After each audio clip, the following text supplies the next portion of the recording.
Hello विद्यार्थियों, आज का हमारा टॉपिक है ये राजस्थान और मुगल। तो देखिए, हम फर्स्ट ग्रेड के सिलेबस के अकॉर्डिंग चल रहे हैं। तो ये राजस्थान और मुगल ये हमारा आज का टॉपिक है। इसमें महाराणा सांगा, तो महाराणा सांगा और मुगल, ठीक है, ये टॉपिक है आज हमारा। तो राजस्थान और मुगल, इसमें महाराणा सांगा के बारे में देखेंगे। महाराणा सांगा कौन थे? इनके पिताजी का नाम था महाराणा रायमल। महाराणा रायमल ये जो मेवाड़ के शक्तिशाली जो शासक थे महाराणा कुंभा, इनके पुत्र थे रायमल। तो रायमल के पुत्र थे महाराणा सांगा। तो महाराणा सांगा कुंभा के कौन हुए? पोते हो गए, ठीक है। तो महाराणा सांगा रायमल के पुत्र थे और महाराणा कुंभा के पुत्र थे। इनकी माताजी का नाम था रतन कंवर। महाराणा सांगा का जन्म होता है 12 अप्रैल 1482 में चित्तौड़ में। इनकी मृत्यु हुई 30 जनवरी 1528 कालपी में। राज्य तिलक देखिए तो 24 मई 1509 ईस्वी में 27 वर्ष की उम्र में इनका राज तिलक किया गया। तो राज तिलक हुआ 24 मई 1509 में।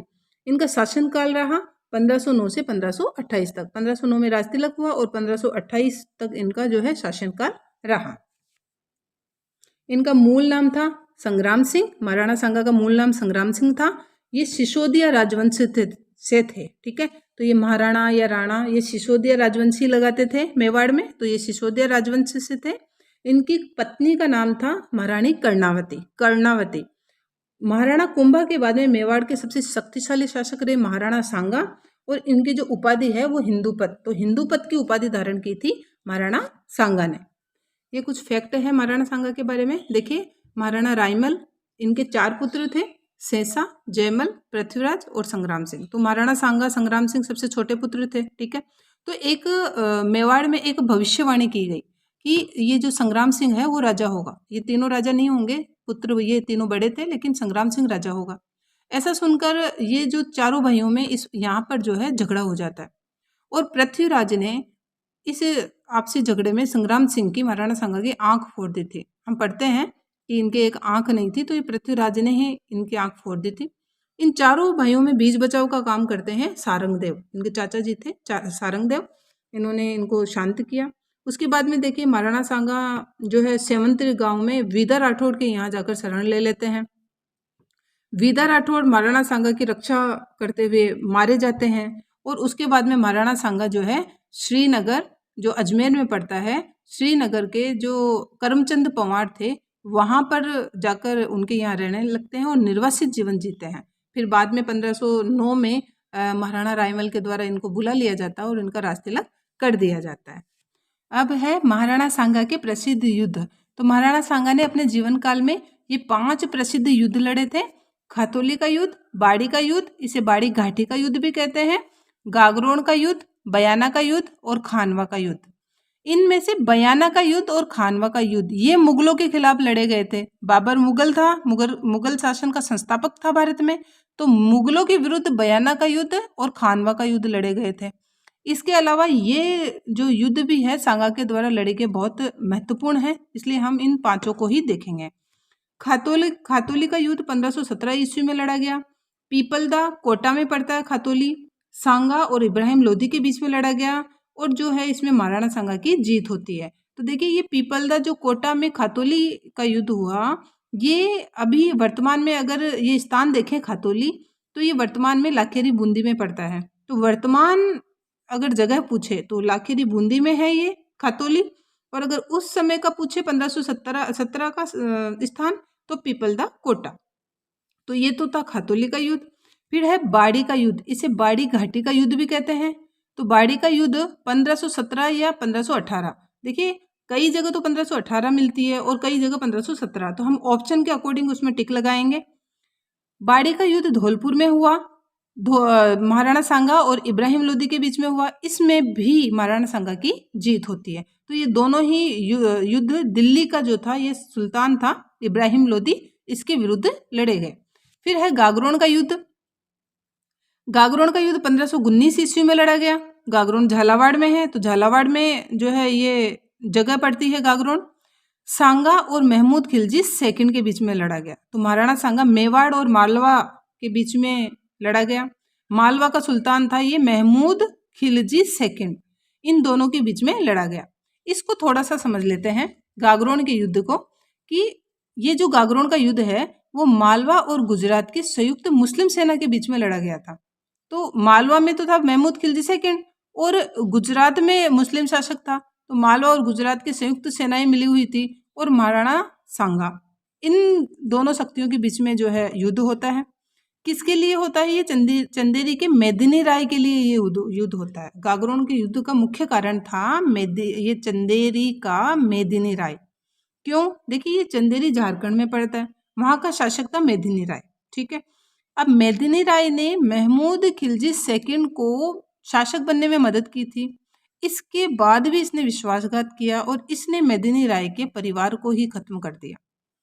जब महाराणा सांगा को मेदिनी राय ने बताई तो महाराणा सांगा मेदिनी राय की मदद करते हैं और इन दोनों के खिलाफ, मालवा और गुजरात के खिलाफ जो है युद्ध लड़ते हैं और जो है चंदेरी के जो मेदिनी राय है उनको वापस जो है शासक बनाते हैं। ठीक है, ये चेरा राजवंश झारखंड से संबंधित थे मेदिनी राय।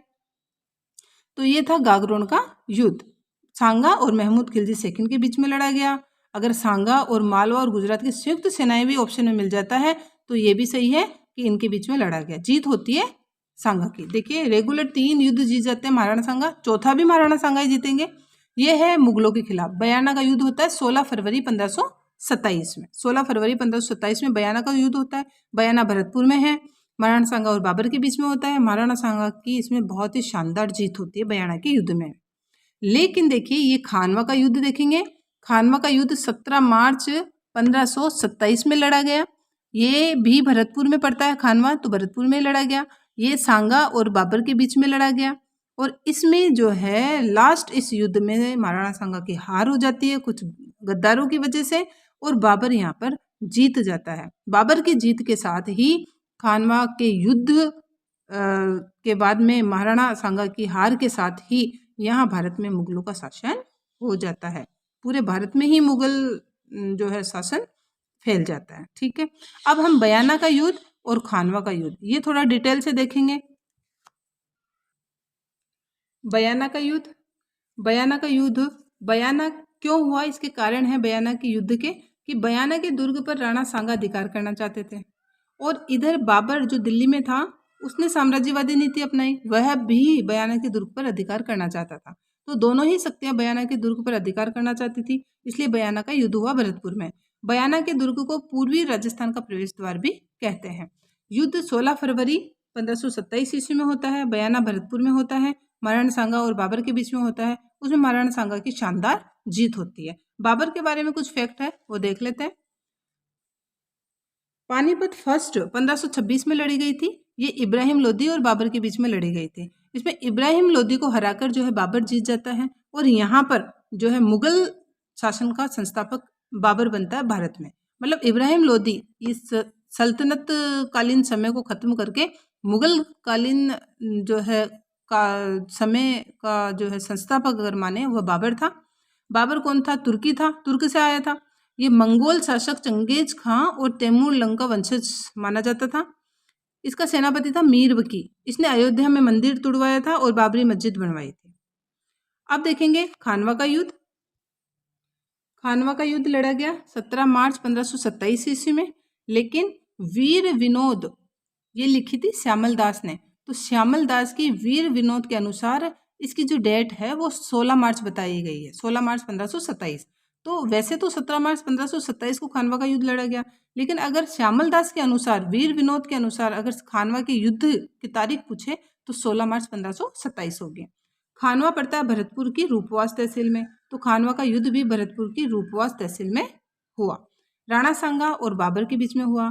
महाराणा सांगा के बारे में देखिए, खानवा के युद्ध में इन्होंने खानवा के युद्ध के पहले पाती पर्वन परंपरा का निर्वाह किया था। पाती मतलब पत्र, मारवाड़ में पत्र को पाती कहते हैं। तो पत्र लिखकर सभी आसपास के राजाओं को सहायता के लिए बुलाया था महाराणा सांगा ने। मतलब सभी राजपूतों को अगर एक छत्र के नीचे लाने वाला शासक था वो था महाराणा सांगा। खानवा के युद्ध में महाराणा सांगा के सेनापति रहे थे हसन खां मेवाती।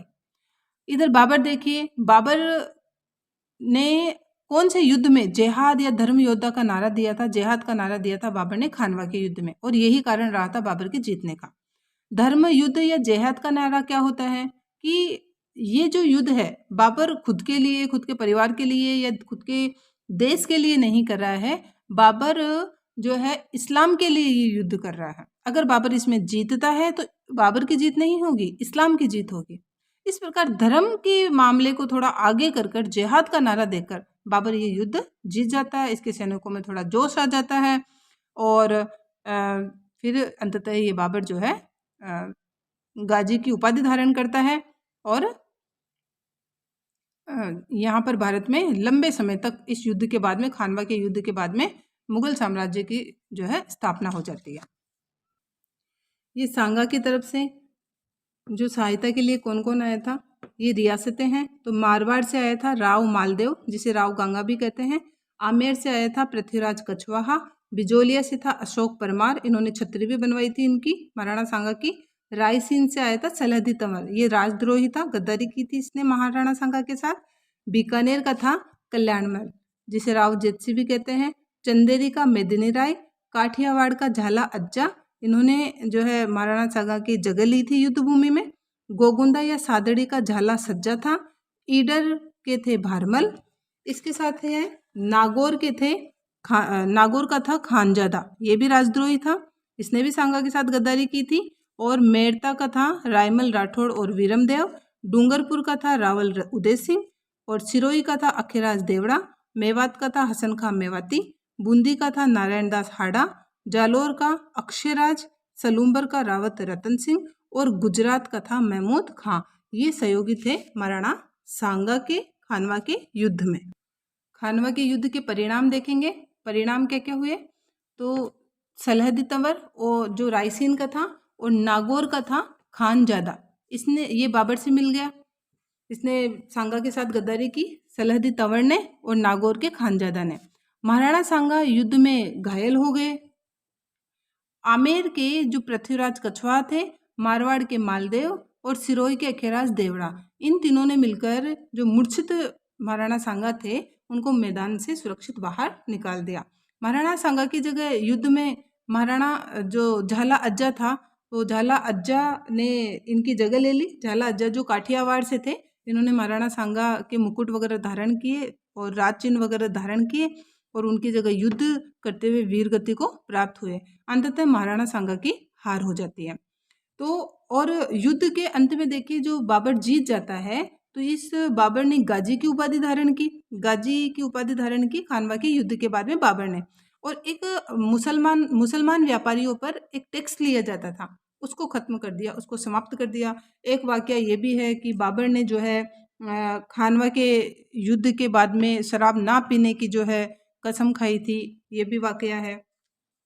इसके अलावा देखिए एक सैनिक का भग्नावेश, कर्नल जेम्स टोड ने महाराणा सांगा को एक सैनिक का भग्नावेश कहा है।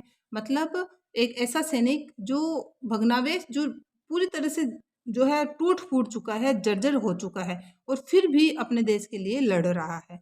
तो एक सैनिक का भग्नावेश कहा है कर्नल टोड ने महाराणा सांगा के लिए। क्यों कहा है? क्योंकि महाराणा सांगा के शरीर पर 80 घाव लगे हुए थे, एक आंख नहीं थी, एक हाथ नहीं था, एक पैर नहीं था, फिर भी ये जो है अपने देश को बचाने के लिए प्रयासरत थे। इसी कारण एक सैनिक का भग्नावेश कहा गया है।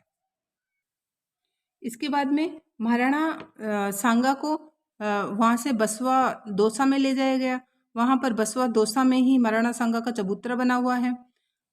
सांगा चंदेरी के मेदिनी राय की मदद के लिए प्रस्थान करते हैं। जब होश आता है महाराणा सांगा को, तो चंदेरी के मेदिनी राय की हेल्प करने के लिए जाते हैं। क्यों जाते हैं? क्योंकि बाबर को जब पता चला कि ये जो चंदेरी का मेदिनी राय है उसने खानवा के युद्ध में इसकी महाराणा सांगा की मदद की है, तो उधर से बाबर जो है मेदिनी राय पर आक्रमण कर देता है। ये पता जब सांगा को पता चलता है तो महाराणा सांगा इस मेदिनी राय की मदद के लिए जो है चल पड़ता है, वहाँ से बच्चे खुचे सैनिक लेकर चल पड़ता है। तो फिर में इरीच एमपी में इसके विश्वसनीय सरदारों ने ही इनको जहर दे दिया। इनकी कालपी में आते आते इनकी मृत्यु हो गई। 30 जनवरी 1528 को महाराणा सांगा की मृत्यु हो जाती है। मांडलगढ़ भीलवाड़ा में लाकर इनका जो है दाह संस्कार किया गया। मांडलगढ़ भीलवाड़ा में ही महाराणा सांगा की छतरी बनवाई अशोक परमार ने। तो अशोक परमार ने महाराणा सांगा की छतरी बनवाई। अशोक परमार कहाँ किस रियासत से थे? बिजोलिया से थे। अभी सीट में हमने देखा था बिजोलिया रियासत से आए थे ये महाराणा सांगा की मदद करने के लिए, अशोक परमार। तो अशोक परमार ने महाराणा सांगा की 8 खंभों की छतरी बनवाई है मांडलगढ़ भीलवाड़ा में। अब महाराणा सांगा की हार के कारण देखते हैं। तो महाराणा सांगा क्यों हारे इस खानवा के युद्ध में? तो बाबर ने तुलुगमा पद्धति अपनाई थी और उस्मानी विधि अपनाई थी। तो बाबर ने जब पहली बार तुलुगमा पद्धति और उस्मानी विधि अपनाई तो राजपूत सैनिकों ने ये पहली बार देखी थी। पहली बार जो है इस तोप गोलों का, बारूदों का प्रयोग जो है खानवा के युद्ध में हुआ था। तो इसीलिए जो राजपूत सैनिक थे वो परंपरागत युद्ध प्रणाली से लड़ रहे थे, तो ये इन पद्धतियों को समझ नहीं पाए। तो तुलुगमा पद्धति क्या होती है कि दाएं व बाएं जो खड़ा सेना का जो भाग है वो घूमकर शत्रु पर वार करता है। कैसे? जैसे मान लो यहाँ सांगा है और यहाँ बाबर है, तो ये बाबर अपने जो दोनों तरफ जो सैनिकों की टुकड़ी है उसको जो है ये टुकड़ियां लड़ती नहीं है, सामने वाली सेना से ये टुकड़ियां लड़ती नहीं है, ये सेफ रहती है। और जैसे ही ये लोग अटैक करते हैं तो ये टुकड़ियां सामने न लड़कर घूम कर, दोनों तरफ से घूम कर जो है शत्रु पर वार करती है। ठीक है, ये तो थी तुलुगमा पद्धति। एक उस्मानी विधि का प्रयोग किया था। उस्मानी विधि में देखिए 2 बैलगाड़ियों के बीच में जो है तोपों को बांध दिया गया और उससे जो है गोले दागे गए। ठीक है, ये थी उस्मानी विधि। तो चारों तरफ आग ही आग, गोले वगैरह, बारूद वगैरह। तो इस जो है टेक्निक को ये समझ नहीं पाए राजपूत। इस कारण भी जो खानवा के युद्ध में महाराणा सांगा की हार हुई थी। बयाना विजय के बाद बाबर को पर्याप्त समय दे दिया था। बयाना का युद्ध देखा था, उसमें महाराणा सांगा की शानदार विजय हुई थी, लेकिन इन्होंने फिर बाबर की तरफ ध्यान ही नहीं दिया। उस समय में बाबर ने अपनी अच्छी खासी सेना बना ली थी। तो ये भी कारण रहा कि महाराणा सांगा जो है इस युद्ध में, खानवा के युद्ध में हार गए। महाराणा सांगा के बारे में देखिए, अंतिम हिंदू राजा जिसने सभी राजपूत राजाओं को एकजुट किया, क्योंकि खानवा के युद्ध के बाद में मुगल साम्राज्य स्थापित हो जाता है। तो अंतिम हिंदू राजा थे जिन्होंने सभी राजपूत राजाओं को एकजुट किया। खानवा के युद्ध के बाद सारे भारत की सत्ता मुगलों के हाथों में चली गई। तो खानवा का निर्णायक युद्ध रहा मुगलों की स्थापना में। जैसे खानवा का युद्ध बाबर जीता, मुगलों की सत्ता भारत में कायम हो गई। Thank you.